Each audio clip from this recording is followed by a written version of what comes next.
श्रीवासरङ्गपरकालमुनित्रयाप्तलक्ष्मात्मरक्षणैतित्युगागमान्तम् आचार्यभक्तिपरिपूतमनर्गशीलं गोपालदेशिकमुनिं गुरुमाश्रयामः। श्रीमान् वेङ्कटनाथार्य कवितार्किकेसरी वेदान्ताचार्यवर्यो मे सन्निधत्तां सदाहृति। पराशरमुनिं वन्दे कथपौर्वाणिकक्रियं मैत्रेय परिपप्रच्छ प्रणिपद्याभिवाद्य च। So it's our fortune and bhagyam to be part of this whole program, which is wonderfully organized, and it is my pleasure to kind of share with you in spite of my lack of knowledge. So it is a great Puranam, Vishnu Puranam, as beautifully narrated by sage Parasarar to sage Maitreya, and it is one of the Satvika Puranams. It is supposed to be called Purana Ratnam, the gem of all Puranas. And this Purana Ratnam, we have been enjoying the creation, the Srishti, the Karanams, the Jagat Karanatvam, as well as various avatarams, the Varaha Avataram, Nrisimha Avataram, and also we enjoyed the Krishna Avataram, how Krishna was born and he was transported to Nanda Gopa's palace. And last week, the week before that, we enjoyed the beautiful childhood Leelas of Krishna and the Kalinga Nardanam, as well as the Govardhano Dharanam, the way how he lifted the Govardhana mountain in order to protect the heavy torrential downpour, and so that he could protect the cattle, the cows, the calves, the Gopikas. So we know that the Krishna Rama avatarams are the most enjoyable, the divine, and they always enchant us with the most wonderful leelais of Perumal. Alvas and Acharyas, the Rishis, have deeply immersed themselves in these most beautiful avatars. In fact, when Rama was in the forest along with Sita and Lakshmana, Rama, of course, Mayyo Maragadamo Marigadalo Maremugilo Ayyo Ivan Adagenna Arya Aragudaya. His shoulders, his eyes, his nose, his lips, his color, his overall beauty in its entirety, his handsomeness is beyond comprehension, is beyond description in words. He was so beautiful to even look at, to be the feast for the eyes. Tol Kandar, Tole Kandar in Mithila. When Rama was walking in the street, people who looked at his shoulder could not take the eyes off the shoulder. Who looked at his eyes, the nose, the lips, could not take the eyes of those avayavams. And hence, nobody could enjoy the Lord's beauty in its entirety. Such was his handsomeness. And these Maharishis, who were tapasvis, who were doing penance for very many years, they longed to be the ladies, to be the girls, to be the women when they saw Rama. They wanted to hug him. They wanted to get married to him. They wanted to spend days, life with him. They were so much enamored and enchanted by the beauty of Rama that they wanted to spend time with him. Of course, he was Ekapatni Vratan. And Rama said, "Do not worry, Maharishis. I would take birth in the next avataram, Krishna avataram, where you all can be born as Gopikas, where I would spend time with each one of you." So we saw that the Leelas, Krishna Leela, the Rasa Krida, was so beautifully narrated by Acharyas, Alvas in Srimad Bhagavatam, by Vedanta Desika in Yadava Abhyutayam, by Vedanta Desika in Gopala Vimshati. People have immersed themselves in the beauty of this Rasa Leela, Rasa Krida, because it was a springtime in Vrindavan. The wind was soft and gentle. There was slight tendril. Krishna enjoyed in the company of the young little girls and Balarama. he was in his maybe 8-9 years, that's all. The girls were of the same age. However, the Gopikas who were already married also, they were enchanted by the Krishna's love, Krishna's beauty. So the spring is the time of love. So the quailகள், the மயில்கள், the cuckoos with their shrill note of Panchamaswara seem to give their blessings to these Gopikas and Krishna. So the champaka flowers with the red real tips, it was shining like the flames of lamps for the festival of this Manmatha. So they were yearning love for each other. The Malaya Marutam, the southerly wind was blowing. So the scene comes in front of us. And Krishna from the Brindavan forest, he was having his flute. Shiriviral Tadavi Parimara, Shankan Koda Chayavai Kopulika, Kuruviyar Puruvam Kodalippa, Govindan Kudal Kondu Udina Pode.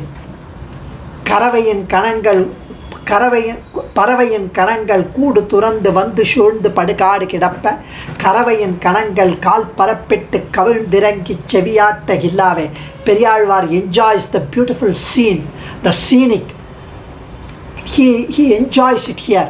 Krishna, he has taken the flute and he is distributing the wind from his mouth, from this red coral like mouth, the bimba fruit, kovai palam, like the lips. From that the air comes and gets distributed in the flute. Shiru viral tadavi parimara, the little fingers distributed the air. Shankan koda cheyavai koppulika, the lips slightly blew the air. Kuruviyar puruvam kudalippa, the eyebrows narrowed and he was playing. Kuruviyar Puruvam Kodalippa Govindan Kudal Kondu Udina Pode. When the Govinda, the Krishna was playing the flute. Paravayin Kanangal Kudu Turandu Vandu Shundu Padikadi Kedappa. The birds have left their nest. The birds have come near Krishna and they are enjoying the flute, the music. And the divine music that comes from the flute, the birds were enjoying. Karavayin Kanangal Kal Parapittu Kavindirangi Cheviyatta Gillave. The cows and the cattle were taking the grass from the floor, from the earth. They were taking the grass and they were munching the grass because they had to feed their stomach. And when they were munching, they heard this beautiful divine music that comes in the air from Krishna's flute. When they heard, they did not want their noise from the mouth to disturb that music. So they stopped munching. Kavandu irangi cheviyatta hillave. They did not even waver their ears. They did not even shake their ears. They just kept their ears stand still. Because they wanted to capture the entire 100% music from the flute. They didn't want any disturbance, any interruption. And they were lowering their mouth. The grass is hanging from their mouth, but they stopped munching. So Karavayin Kanangal Kal Parapittu Kavindu Irangi Cheviyatta Hillave. Their heads are lower to the ground. They have just taken the grass, but they are not munching. They are not raising their head. They were just arrested by the beautiful music. And here Periyalvar says Kuruviyar Puruvam Kudalippa. The eyebrows narrowed and raised. Why did the eyebrows narrow and raise? Because of the strain from the music. Because he was trying to play Malayamaratham or Mohanam or Bhairavi or Kambodhi, whatever. Why did he have to take a strain? He is a divine. The reason is he is looking at the far distance whether Gopikas are coming from their houses, from the flute, listening to the flute. Are they coming? So that's why his eyebrows are raised. He is just looking at whether they are coming. So that's why in anticipation the Kuruviyar Puruvam Kudilippa. And such was the beautiful scene in which Periyalvar enjoys. Krishnavatara Saushilyam is ultimate. Krishnavataram, the way he talks about his being so easily accessible to even the illiterate Gopikas is really unparalleled. The Gopikas came, they surrounded the Krishna because they were none other than the Maharishis. They were none other than the Devas. Because when Narayana wanted to take the Krishnavataram, all the Devas he told, you all appear in Ayar Kulam, in the cowherd Nandagopa's kingdom. Where Nandagopa lives, I would be growing up in Ayar Kulam as Yashoda's son. You also take birth, all Devas and the Devatas, everybody took birth in Gopika's form. So they are all none other than the Rishis or the Devatas. So Krishnavataram is so nicely talking about the Shaushilyam, the Sulabhan. He is Shaulabhyam. He is so easily accessible. There is no match for his unparalleled simplicity. He appeared in the group of cowherd folks who were completely illiterate. Arivondrum illada Aikulatte. They had no Sastra Jnanam. They had no Slokam. They knew nothing. They did not know even how to eat with the right hand or left hand. Idakkai valakkai theriyadavargal. He mixed with them so much so that as if he had been a cowherd boy for ages. Even Devendra, Chaturmukha Brahma, they were all confused and misled. He reared cattle, the cows, the calves. He tended calves. He played with the Gopa boys. He shared their food. He took a bite from their palms, played with Gopikas, danced with them. He allowed himself to be tied down to a mortar by the illiterate Gopa lady Yashoda. So the Shaushilya Guna, which cannot be seen in anyone else in such grandest proportion. He is the Paratvam, but he is such a Saulabhya. He is the ultimate Sarveshwaran, but he is so easily accessible. So Paratvam Kanda Anjamaik Shaulabhya. Shaulabhyam Kandi Igalamaik Paratvam. One should not feel that he is belittle him because he is such a cowherd boy. But for that we need to think of his Sarveshwaratvam, Paratvam, supremacy. But looking at his supremacy, we should not feel scared that we cannot go near him. He is so easily accessible to be available in our Archavataram in the temples for us to reach. He is such a Parama Karuniko Bhagavan. It is the natural swabhavam of Perumal to be easily accessible to us. It is one of his inherent Kalyana Gunams. So Ravana talks lowly about Rama coming to the forest, leaving his coronation for his younger brother. Shishubalan talks in unparliamentary language, Shudushol, about the deeds of Kannan. So Krishna says, I, who was born as the son of Vasudeva, I am being considered as if I am born due to the bondage of karma. I am not. I just take birth as Krishna, Rama, Varaha, Narasimha because of my own sankalpam.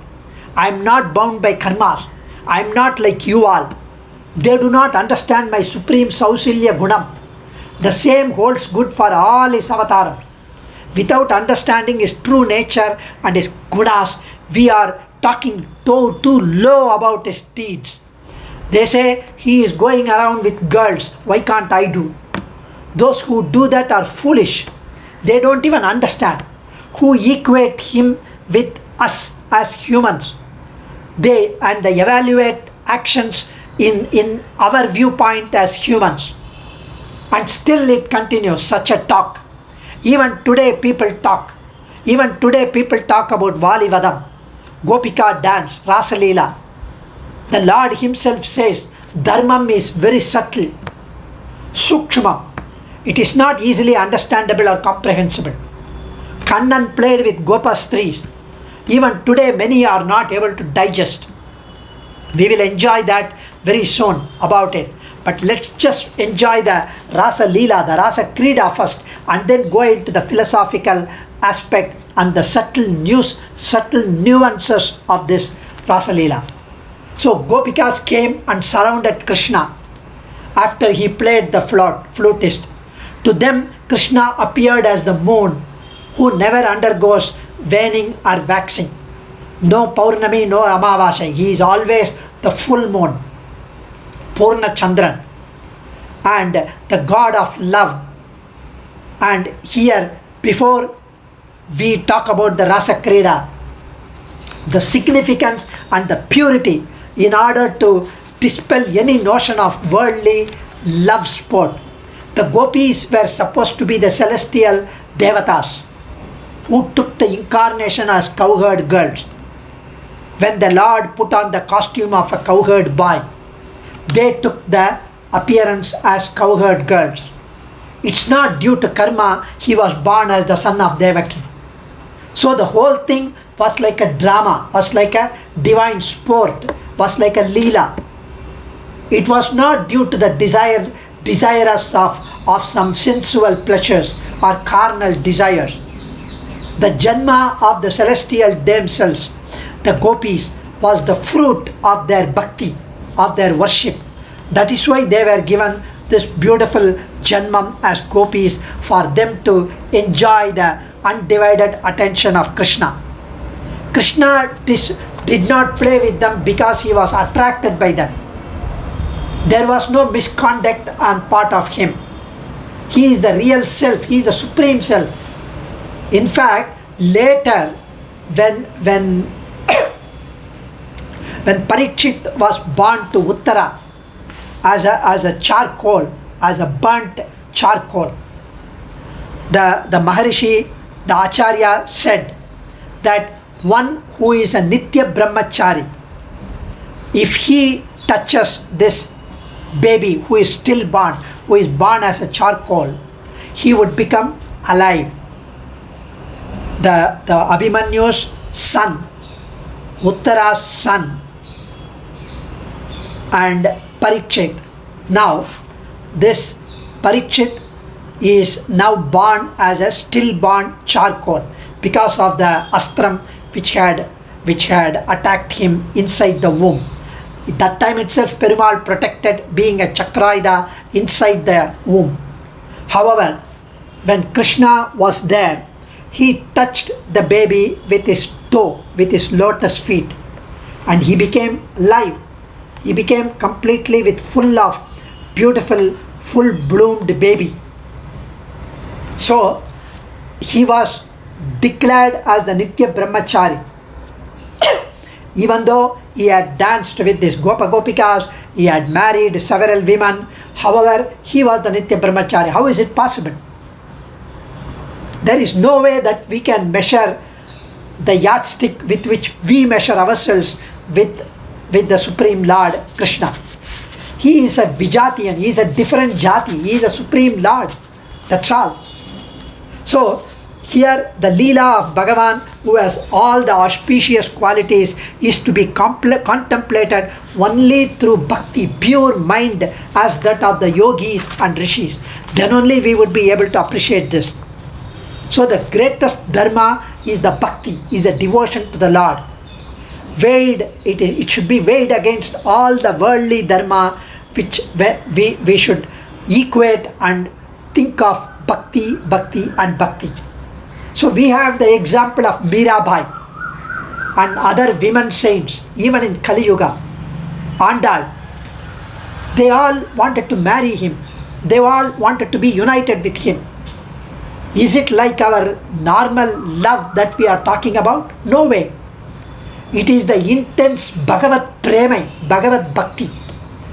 It is the Bhakti, it is the love, it is the Vyamoham, it is the desire, without which they would simply perish.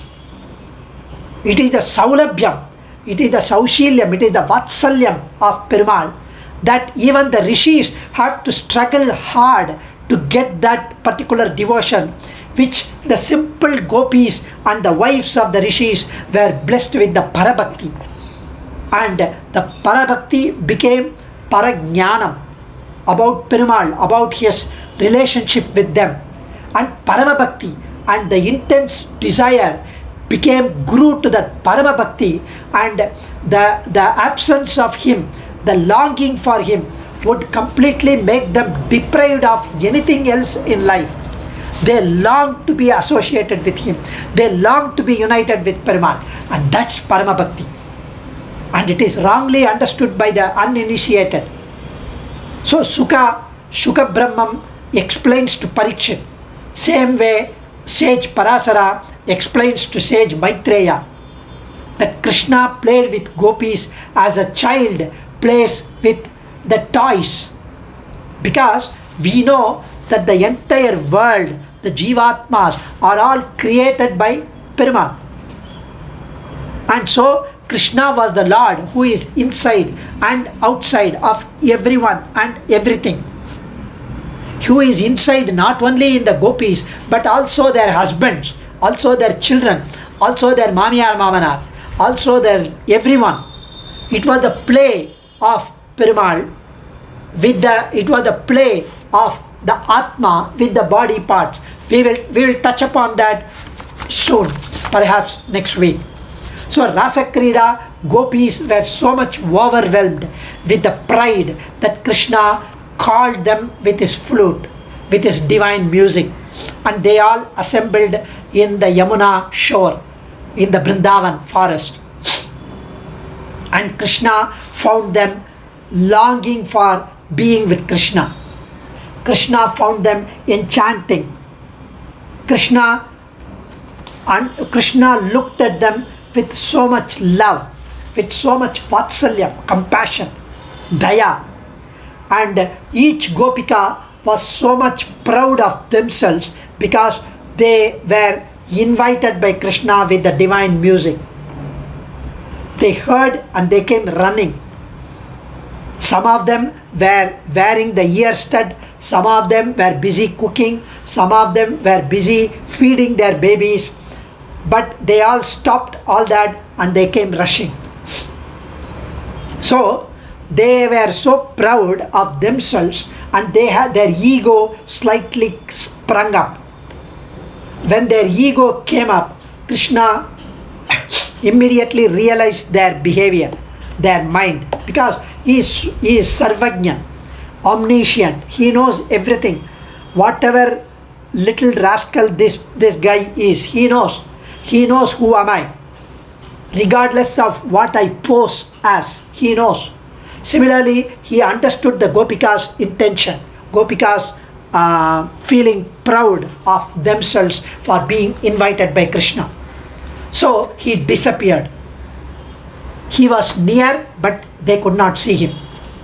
The Lord is always near, but we failed to see him because of our ego, born out of ignorance. So not able to see Krishna, gopis became miserable. They got devastated. They could not bear the pangs of separation, viraha tapam. They began to sing about his Kalyana Gunams. That became the famous Gopika Geetam in Srimad Bhagavatam. So miserable, struck with the arrows of Manmata, melting the very earth by their lamentations, by their cryings, by their tears. They started to sing about the gunas, the actions of Sri Hari, Sri Lakshmi Narayana, Sri Krishna, who disappeared and who concealed himself, who hid himself from them. So the words of the songs of the gopis reverberated the entire Vrindavana forest. It carried the fragrance of Upanishads. It carried the Vedantam. It provided peace to the enlightened souls. The Upanishad declares Raso Vaisaha. He is the Rasam. Sarva Gandhaha Sarva Rasaha. He is all fragrant. He is all Rasam. He is tasteful. He is the essence of all sentiments, whom one enjoys Paramanandam, Peranandam, bliss. So the words of gopis steeped in Rasanubhavam were in reality the actual Upanishadic sayings. So the Lord Krishna appeared in their midst then and there when they cried.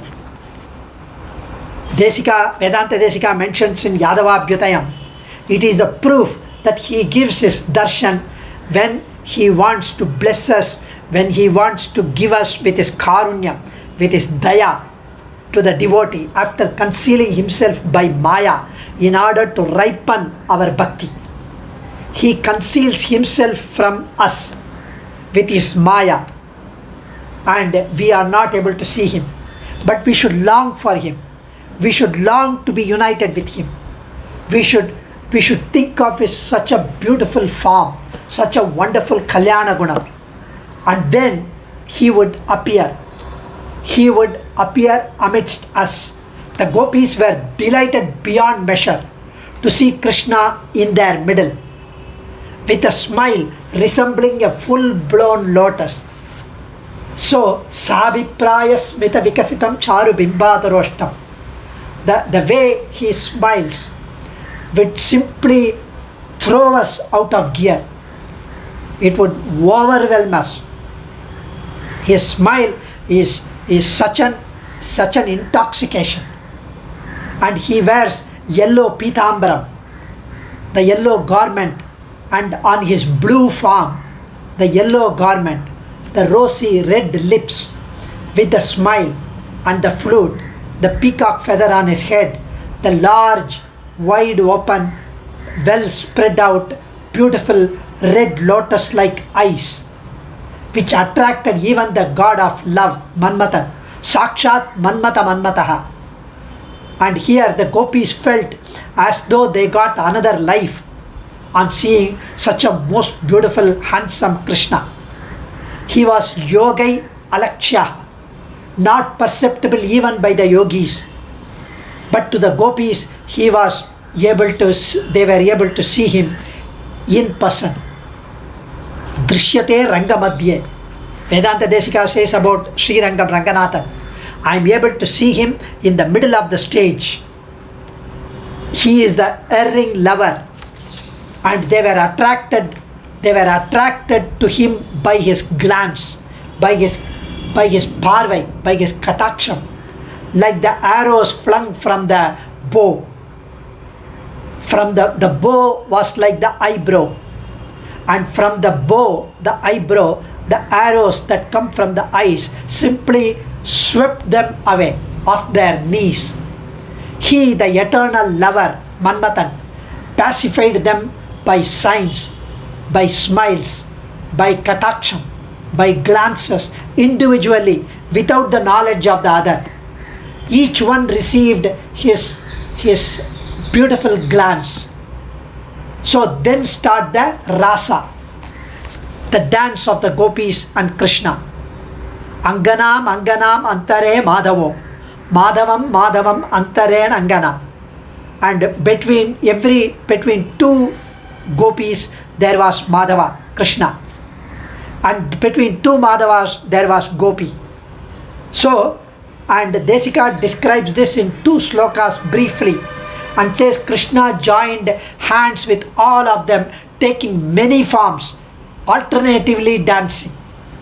He took many Krishna form. In between 2 gopis, one Krishna was there.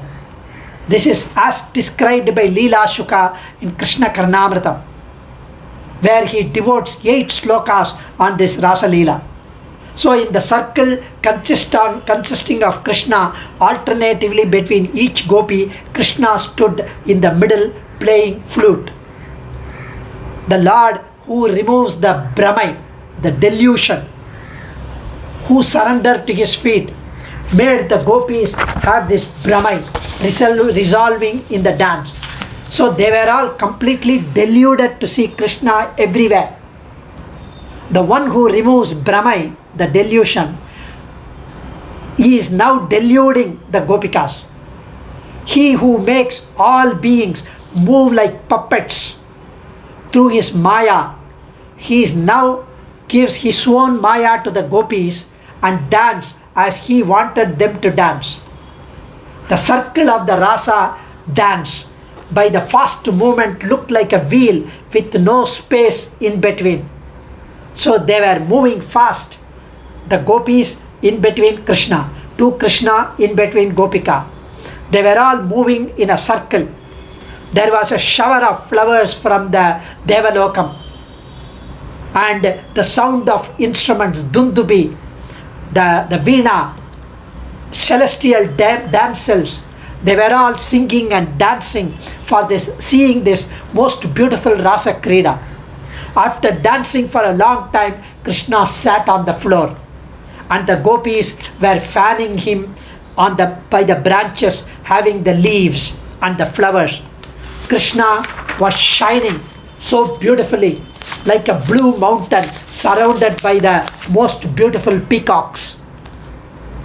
Afterwards, Krishna entered into the Yamuna river with the Gopikas to get rid of the fatigue.